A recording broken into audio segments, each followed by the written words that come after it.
Hello friends, இன்னைக்கு நம்ம என்ன படம் பார்க்க போறோம்னா ராஜா சிவாஜி படம் எப்படி இருக்குன்னு தான் இந்த வீடியோல பார்க்க போறோம். 100 கோடி ரூபாய் பட்ஜெட்ல உருவாக்கப்பட்ட முதல் மராத்தி திரைப்படம் அப்படின்னு பெருமையோட வெளிவந்த படம்னே சொல்லலாம். இந்த படத்தை ரிதேஷ் தேஷ்முக் எழுதி டைரக்டும் பண்ணி கதாநாயகனாவும் நடிச்சிருக்காங்க. சத்ரபதி சிவாஜி மகாராஜோட வாழ்க்கை வரலாற்றை மையமா வச்சு ஏற்கனவே பல படங்கள் வந்திருந்தாலுமே இந்த படம் ஏன் தனிச்சு நிக்குது அப்படிங்கறத இந்த வீடியோல பார்க்க போறோம். பொதுவா ஒரு வரலாற்று நாயகனை பத்தின படம் அப்படின்னா கண்டிப்பா சூப்பர் ஹீரோ மாதிரி காட்டியிருப்பாங்க. ஆனா ரிதேஷ் இங்க சில மாற்றத்தையும் பண்ணியிருக்காரு. சிவாஜியை ஒரு மனிதராகவும் தன்னோட மக்களுக்காக போராடுற ஒரு வீரனா மட்டுமே ரொம்ப யதார்த்தமாவே காட்டியிருக்காரு. படத்தோட தொழில்நுட்ப கலைஞர்களை பத்தி சொல்லியே ஆகணுங்க. சந்தோஷ் சிவனோட ஒளிப்பதிவு 17ஆம் நூற்றாண்டுக்கே கூட்டிட்டு போயிருக்கேன்னே சொல்லலாம். அதுல காட்டுற ஆடை வடிவமைப்பு, கலை இயக்கம் அந்த காலகட்டத்தை அச்சு அசலா கண்ணு முன்னாடி கொண்டு வந்திருக்கேனே சொல்லலாம். படத்தோட கதை காலம் 17ஆம் நூற்றாண்டு முற்பகுதியில ஆரம்பிக்குது.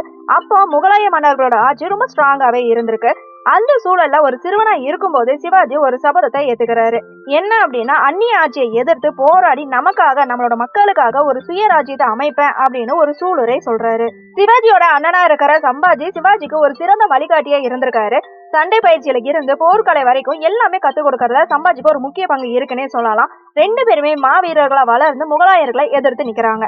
ஆனா ஒரு கட்டத்துல இவங்க தந்தையோட ஒரு முடிவால 2 சகோதரர்களும் பிரிய வேண்டிய சூழல் உருவாகுது. சிவாஜியோட வளர்ச்சி முகலாய மன்னரான முகமது அதில் ஷாவுக்கு ஒரு பெரிய அச்சுறுத்தலா மாறுது. அதனால தன்னோட தளபதி அப்சல்கான் மூலமா சதி செஞ்சு சிவாஜியோட அப்பாவை சிறைப்படுத்துறாரு. அப்பா சிறைப்பட்டிருக்காரு அப்படிங்கிற தகவல் சிவாஜிக்கு தெரிய வரும்போதுதான் அவர் எடுக்கிற முடிவுகள் படத்தோட விறுவிறுப்பான தொடக்கனே சொல்லலாம். 2ஆம் பாதி ஃபுல்லாவே கொஞ்சம் வேகமாவே போகுது. தன்னோட அப்பாவை மீட்கணும் அப்படின்னு சிவாஜி அதில் ஷாவுக்கு ஒரு தந்திரமான கடிதத்தை அனுப்புறாரு. அதே சமயம் தந்தைக்காக நேர்ல போற சம்பாஜியும் வேற வழி இல்லாம அப்துல்கானுக்கு கீழே பணிபுரிய வேண்டிய உடன்படிக்கையில சம்மதிக்கிறாரு. இந்த இடத்துலதான் கதையோட உணர்ச்சியும் அந்த அரசியல் தந்திரம் நிறைந்த பகுதியா ஆரம்பிக்குது. சிவாஜி எப்படி படிப்படியா தன்னோட படைய திரட்டுறாரு, சிற்றரசுகள்லாம் எப்படி தன்னோட பக்கமா ஈர்க்கிறாரு அப்படிங்கறத ரொம்ப தெளிவாவே காட்டியிருக்காங்க. குறிப்பா ஒரு சிற்றரசோட கோட்டைக்குள்ள புகுந்து அவரை வீழ்த்துற காட்சி அருமையாவே இருக்குன்னே சொல்லலாம். ரிதேஷ் ஆக்ரோஷமான காட்சிகளை மட்டும் இல்லாம நிதானமா திட்டம் தீட்டுற ஒரு இடங்களையும் ரொம்ப அருமையாவே நடிச்சிருக்காரு. சம்பாஜியா நடிச்சிருக்கிற அபிஷேக் பச்சன் தனக்கு கிடைச்ச சீன்களை மாஸ் காட்டியிருக்காருன்னே சொல்லலாம். வில்லனா வர சஞ்சய் தத் அப்துல்கான் கதாபாத்திரத்துக்கு தேவையான மிரட்டலான உடல் மொழியை அழகா கொடுத்திருக்காரு. கிளைமேக்ஸ் காட்சியில அப்துல்கானுக்கும் சிவாஜிக்கும் இடையில ஒரு மோதல் இருக்கு. அதை தத்ரூபமாவே படமாக்கியிருக்காங்க. இது வெறும் சண்டையா மட்டும் இல்லாம 2 ஆளுமைகளுக்கு இடையில நடக்கிற அந்த மூளை பலம், அந்த வீரத்தோட வெளிப்பாடா காட்டியிருக்காங்க. இயக்குனர் ரிதேஷ் இங்க ஒரு விஷயத்துல ரொம்ப கவனமாவே இருந்திருக்காருன்னே சொல்லலாங்க. படத்துல எங்கேயுமே ஒரு குறிப்பிட்ட மதத்துக்கு எதிராக வெறுப்ப பரப்புற படமா இருக்கக்கூடாது அப்படிங்கறதுல உறுதியா இருந்திருக்காருங்கிறது நல்லாவே தெரியுது. சிவாஜியோட எதிரிகள்ல அவரோட சொந்த மதத்தை சேர்ந்தவங்களும் இருக்காங்க அப்படிங்கறத காட்டியது மூலமா இது மதத்துக்கு எதிரான போர் கண்டிப்பா கிடையாது, அதிகார பசிக்காகவும் அநீதி இழைப்பவர்களுக்கு எதிரான போர் மட்டும்தான் அப்படிங்கறத தெளிவா பதிவும் பண்ணியிருக்காங்க. ராஜா சிவாஜி ஒரு சிறந்த வரலாற்று பதிவுனே சொல்லலாங்க.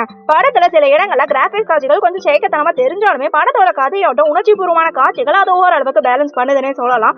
திரைக்கதை கொஞ்சம் நீளமா இருக்கிறனால வரலாற்று மீது ஆர்வம் கொண்டவங்களுக்கும் அது ஒரு குறைய தெரியாது. ஆனா மற்றவங்களுக்கும் ஒரு குறைய தெரியலாம். ஒரு சுய ராஜ்யத்தை உருவாக்க ஒரு மனுஷன் எத்தனை தியாகத்தையும் போராடியும் சந்திக்க வேண்டி இருக்கு அப்படிங்கறத இந்த படம் கொஞ்சம் ஆழமாவே சொல்லியிருக்கு.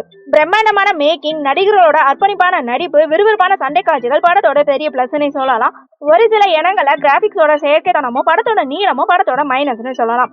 ஆக மொத்தத்துல ராஜா சிவாஜி படம் எப்படி இருக்குன்னு கேட்டீங்கன்னா எல்லாருமே பார்க்க வேண்டிய ஒரு படம்னு சொல்லலாம். சில குறைகள் இருந்தாலுமே சிவாஜியோட வீரத்தையும் அவர் கண்ட கனவையும் நேர்த்தியா படமாக்குனதுக்காகவே தாராளமா பார்க்கலாம். ஓகே ஃப்ரெண்ட்ஸ், நெக்ஸ்ட் வீடியோல பார்க்கலாம். இந்த வீடியோ உங்களுக்கு பிடிச்சிருந்தா லைக், ஷேர், சப்ஸ்கிரைப் பண்ணுங்க. தேங்க்யூ.